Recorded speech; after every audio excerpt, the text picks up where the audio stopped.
Puede participar Marcelo Koenig, a quien tenemos en línea, compañero diputado nacional de vasta trayectoria dentro del movimiento nacional justicialista, hoy defendiendo a la patria peronista desde los bancas del Congreso de la Nación. Marcelo, un gusto hablar contigo. ¿Cómo te va? Buen día. ¿Qué tal, Nacho? ¿Cómo te va? Bien, ¿y vos? Muy bien, muy bien. Un saludo a toda la audiencia del mundo peronista. El mundo peronista es así es como una ruleta rusa de doctrina. ¿Vio cómo es esto? Doctrinaria. Nos divertimos, ¿eh? Hay una consigna que está dando vueltas, es cuántos presidentes tuvo Argentina, peronistas. Hasta ahora la pifiaron todos. Todos la pifiaron, ¿eh? Todos creían que era, no, qué fácil. Bueno, la pifiaron todo. Así que si usted quiere, al final de la nota, también te invitamos a participar. Un tatuaje peronista ahí de sorteo.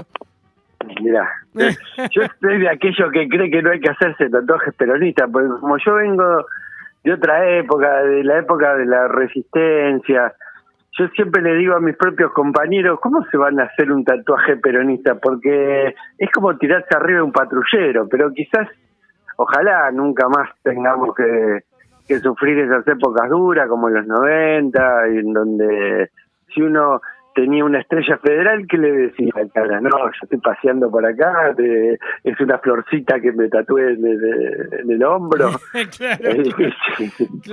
Claro.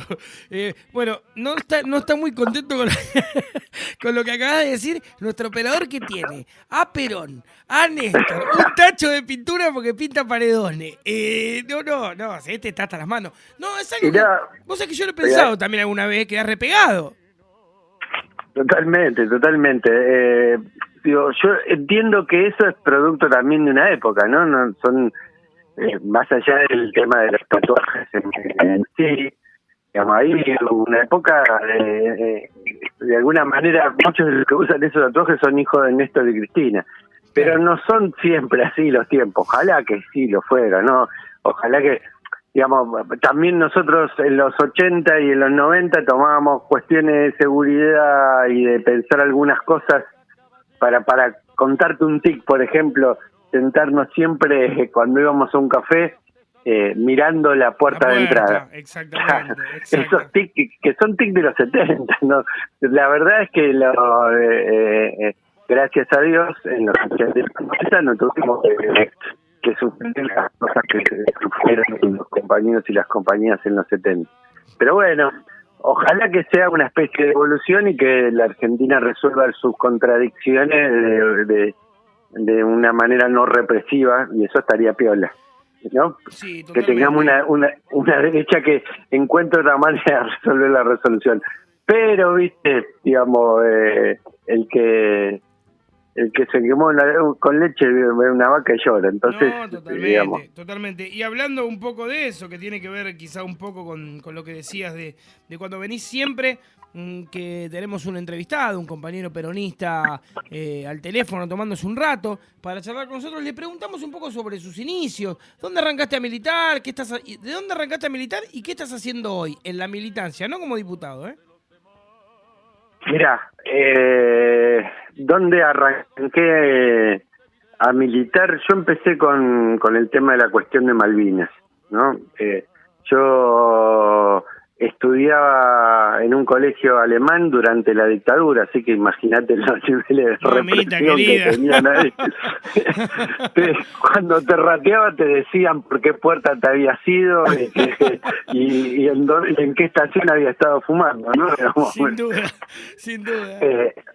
Pero bueno, digamos, cuando vino el tema de Malvinas a mí me pegó muy fuerte. Yo tenía 17 años, tenía apenas un par de años de diferencia con los pibes que estaban peleando allá.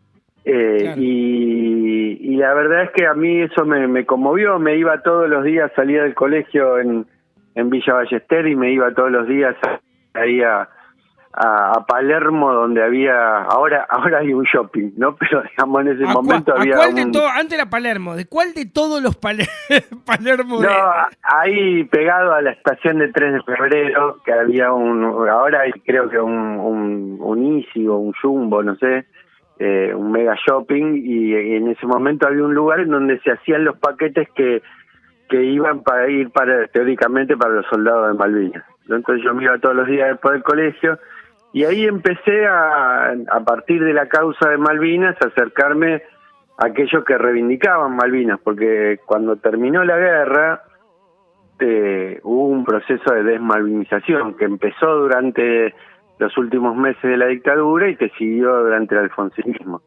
Así que mi primera militancia fue fuertemente cruzada por ese nacionalismo de Malvinas, y poco a poco fui encontrándome en el peronismo y en el laburo barrial, después en la militancia universitaria, el lugar para participar políticamente, el lugar para encontrar lo que uno estaba buscando, porque la militancia siempre es una búsqueda. Claro, sí, totalmente. Y en esa búsqueda me imagino que has encontrado la organización o has construido la organización que también uno pensó. Porque uno cuando empieza, me parece, ¿no? En esos sueños que tienen los peronistas, que tenemos los peronistas, está siempre como el ideal de organización que queremos. ¿Eso te sucede? Es así, pero ese ideal no, esa búsqueda de ideal no termina nunca. Es como la utopía de Galeano, ¿no? Que es el horizonte que te sirve para caminar. Me parece que de alguna manera todas las organizaciones son perfectibles, incluso las que hacemos nosotros mismos. Claro. Y no tenemos la garantía de no equivocarnos, pero toda construcción colectiva siempre es mejor a creer que uno puede hacerlo ideal, ¿no? Digamos, sí, cuando uno empieza siempre quiere la ideal. Yo me acuerdo, la primera organización que fundé era un grupito que se llamaba Resistencia Universitaria, ahí en la Facultad de Derecho. ¿De la UBA? De la UBA, sí, no dejamos de hacer cagada desde que la fundamos hasta que se terminó, digamos. Pero bueno, la verdad es que vuelvo a decir, es una búsqueda, uno trata de encontrar y después aprendiendo un montón de cosas, como esto de la mejor organización es la que existe, ¿no? Y entonces uno tiene que pelear por cambiarla, pero no pensar que va a crear una nueva y que esa nueva va a ser perfecta. Sin duda, pero me imagino que los DESCA es como en tu corazón algo muy importante, digo, ¿no?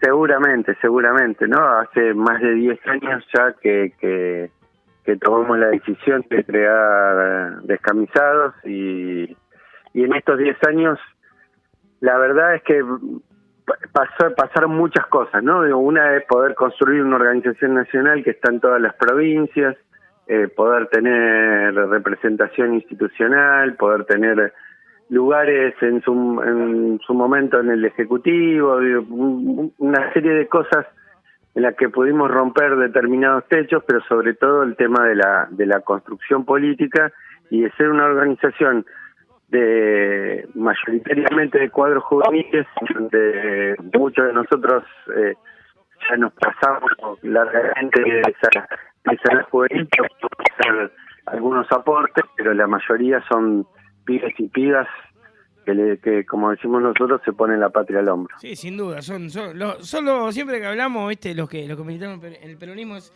los pibitos de los DESCA, hay siempre que están junto a otras organizaciones políticas, siempre en cada lugar que el peronismo nos demanda. Y bueno, en esto que vos decías, hoy te toca ser legislador, te toca defender la patria peronista, como bien te presentaba en el Congreso de la Nación, con discusiones muy picantes. Me parece que sin duda has entrado en los libros de historia, porque digamos has tenido leyes muy importantes que votar. ¿Cómo está llevando ese proceso político que se da dentro del Congreso?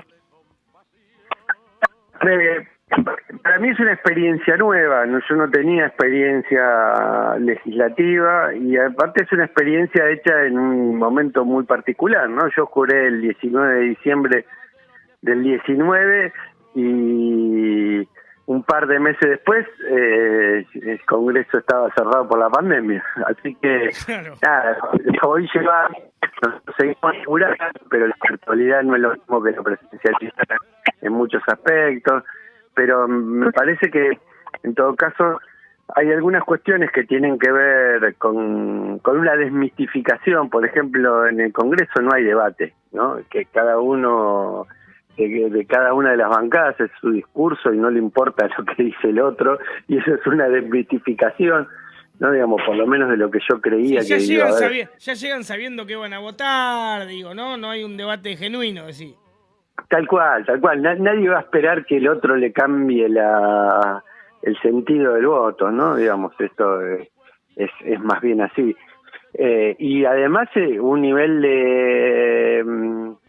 digamos, ¿cómo decirlo? Yo creo que nosotros tenemos una oposición muy responsable a nivel general, ¿no? Lo que hizo con la pandemia, lo que hace ahora con la vacuna, una cosa de muy bajo nivel político, de pensar más allá de un pequeño rédito político que hace. Me parece que además de eso es muy respetuosa, ¿no? Porque uno ve las barbaridades que dicen ahí, y también eso para mí es un aprendizaje, ¿no? Digamos, uno que viene del barrio y cuando te dice esas barbaridades te dan ganas de saltar en la banca y Sí, arrancarle la cabeza. No, sin duda. Pero a lo que también me refería, digo, es independientemente de un congreso cerrado o con un debate obturado quizás por algunos momentos, tuviste la ley de interrupción voluntaria del embarazo, tuviste la ley de fuego, tuviste el impuesto a las grandes riquezas. Digo, me parece que haber estado como legislador en esos momentos tan trascendentes, por lo menos que desde la militancia lo queremos trascendente, parece que no es un dato menor tampoco. No, totalmente, y me siento orgulloso de eso, de haber podido en el debate de la interrupción voluntaria del embarazo leer una carta de mis compañeras del Frente de Género de la década, hacer lo que uno siempre quiso, digamos. Si uno tenía un lugar ahí, ese lugar no era un lugar individual, sino era un lugar al servicio de la construcción militante, ¿no? Y ese tipo de cosas, ni hablar en el tema del impuesto a las grandes fortunas, que me di el lujo de decirle en la cara ahí que la miseria de gran parte de nuestro pueblo tiene que ver con los miserables que son aquellos que esa bancada de la derecha representa. Sin duda, eso de decírselo en la cara tiene como otro gustito, como otro gustito tiene otro gustito. Porque duda. Uno lo dice todo el tiempo entre los compañeros, pero digamos sí, ahí vivimos hablando de eso, digamos. Tal cual. Marcelo, ¿cómo ves el peronismo hoy? Visto que, empieza a discutirse el recambio de autoridades en nuestro movimiento, que empiezan a dilucidarse algunos nombres, empieza a dilucidarse el nombre de Alberto conduciendo el PJ Nacional, Máximo en la provincia y los distritos empiezan a abrirse. ¿Cómo ves la situación partidaria? ¿Cómo ves la situación del movimiento? Y en ese lugar, ¿cómo la corriente peronista de Descamisados trabaja no solamente en fortalecer la unidad del peronismo, sino en el recambio de autoridades partidarias? Mira, bueno, empecemos por parte, diría Jack. Vamos, con la cuestión de la cuestión partidaria, ojalá que se terminen de alinear los astros y podamos tener a Alberto como presidente del PJ Nacional y a Máximo como presidente de nuestro PJ de la provincia de Buenos Aires. Me parece que eso ayudaría un poco más a consolidar las fuerzas y ordenar un poco la fuerza de la coalición, porque el peronismo, aún como partido, mucho más como movimiento, ¿no? Digamos, es la columna vertebral de la coalición que hoy que fue necesario construir para que pudiéramos gobernar. Sin duda. Y para mantener la gobernabilidad. Yo creo que hay que mantener esa unidad, pero esa unidad se consolida en la medida en que tenga una columna vertebral firme, digamos, por decirlo de alguna manera. Bien. Después, yo estoy convencido de que el movimiento en estos tiempos tuvo una especie de repliegue, un repliegue que tuvo que ver con la necesidad, ¿no? Un repliegue, y esto también tuvo que ver con nuestra práctica, hacia prácticas sociales en función de la necesidad de los más humildes. Pero me parece que este año, ojalá sea el año que Axel dijo que era el año de la vacunación. No, Claro. a mí cuando lo dijo me pareció exagerado. Y después cuando uno ve los ritmos de la vacunación, evidentemente tenía un dato que uno no tenía, ¿no? Que no, Claro. que no es tan fácil vacunar a tantos millones de personas, así que va a ser un año difícil, pero yo estoy convencido que como además este es un año electoral, y además adentro de la coalición, y esto hay que decirlo, hay disputas de sentido, disputas que en donde muchos de los que defendemos la unidad no pensamos lo mismo respecto de temas puntuales, ¿no? Evidentemente hay un montón de cosas. Nosotros tenemos que priorizar una que es que cada argentino y argentina tenga un plato digno de comida en su propia casa. Me parece que eso es una cuestión básica, pero me parece que hay un montón de otras cuestiones que quizás son más de definición, para meterme así haciendo lío con una, digamos. Yo creo que en la Argentina hay presos políticos. Esto hace a la que tengan un plato de comida a los más humildes, no, digo, yo creo que ese es el gran desafío, pero también tenemos el desafío de que en la Argentina no haya presos políticos. Hay otros que creen que son detenciones arbitrarias y hay otros que creen que tienen que pagar sus cuentas con la justicia. Bueno, todo eso está dentro de la coalición. Por eso el peronismo siempre ha sido una disputa de sentido en su carácter movimentista. Me parece que nosotros tenemos que prepararnos para no solamente atajar los penales en el territorio, sino también para ser parte de esa disputa de sentido, empujando esa disputa hacia la patria que nosotros soñamos. Sin duda, sin duda. Marcelo, te agradecemos estos cuantos minutos que te has tomado para charlar con nosotros. Terminada esta pandemia, esperamos que cuando visites La Plata, visites nuestro Centro Cultural María Bernaviti de la Corriente Popular Vallese. Te vamos a estar esperando con un cachito de carne en la parrilla. Buenísimo. Con esa promesa es difícil resistirse, pero bueno. Te esperamos pasado esto. Seguramente lo hacemos. Bueno, un abrazo grande, Nacho, y para todos los oyentes de Mundo Frente. Muchas gracias, compañero. Usina Radio.